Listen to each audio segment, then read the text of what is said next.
This is my case. Basically, it's a 75 years old male with some risk factors and have a previous PCI on LID with disimplantation. We know that is a calcified vessel, was treated using a cutting balloon in this setting. Have again a crescendo angina and a positive ergot stress test, so we was scheduled again for an angiography. The result on LID was remarkable. And we assess this PDA distal lesion, focal lesion. But the point is this obtuse marginal calcified stenosis of this branch in a codominant circumflex. So it was not so easy as it seems to wire, maybe because there is a double bending to reach the vessel, and there is also calcification in the ostium. So I succeed using a right radial procedure, a standard support with extra backup. But I need to use an angulated microcatheter and a Sion blue to correctly wire the lumen.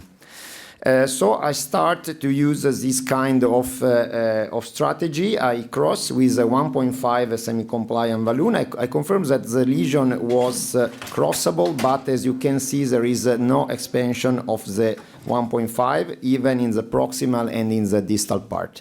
So I try with to apply more force, like with moving on with the NC balloon, short NC balloon, but we tried different trademark of balloon, different lengths with low atmosphere, but as you can see here in the phrase, there is eruptors in 2 times of that balloon. So I confirm again that the lesion was not dilatable, and so at this point we have to choose your strategy. Probably in the past you have to move to some atherectomy to end up the procedure, but you know there is some concern also about bending, about to use rotablator in that setting. So I would like to test LithiX.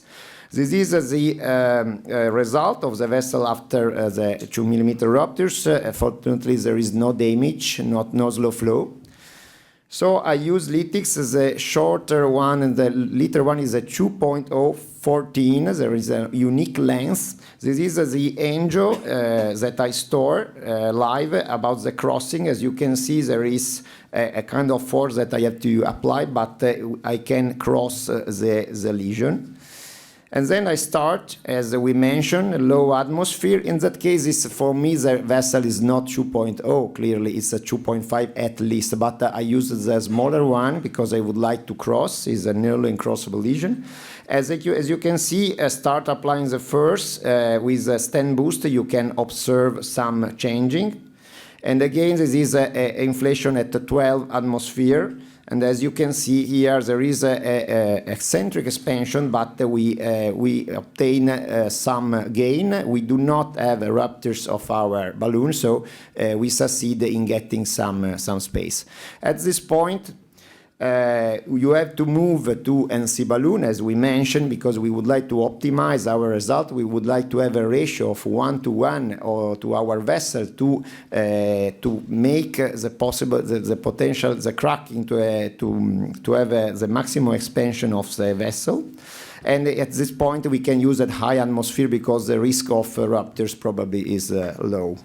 At this point, I was able to open and cross with IVL. I do not try at the beginning because I for sure was not possible. But as you can see here, we obtained some modification of the vessel with LithiX and NC balloon. We see fractures. It was also useful imaging, I think, in that setting because it's an ostial lesion. So I would like to assess also the presence or not of dissection of the ostial part to decide the strategy to treat such patient.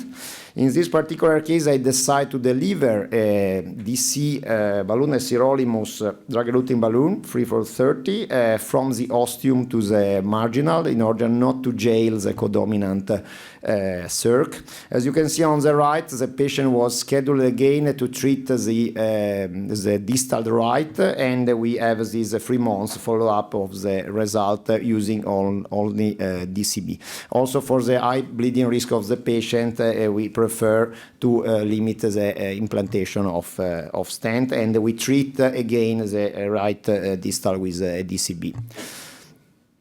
So in my view, I can test the 2O balloon in some situation. It's we have to recognize this is a novel thing because it's the first balloon with this size that we have with potentially use of intravascular lithotripsy with this side. With this some kind of situations that maybe you can use it, expand our approach, like small vessel, side branch, distal lesion or tortuosis, in which even expert operator maybe have some concern or use a rotablator.